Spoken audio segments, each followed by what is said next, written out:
Welcome to Tales from Technomadia. I'm Cherie Viard, and today we're with Miles Elam in Santa Cruz, and he's going to talk to us today about the Cowell Redwood State Park.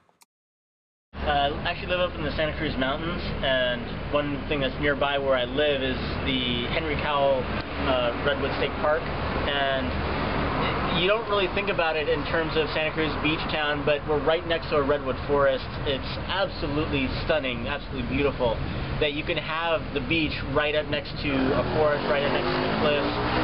So that's something that we take our dogs to, go for walks, and it's absolutely convenient and right nearby. Cal, just off of Highway 9 in the Santa Cruz Mountains.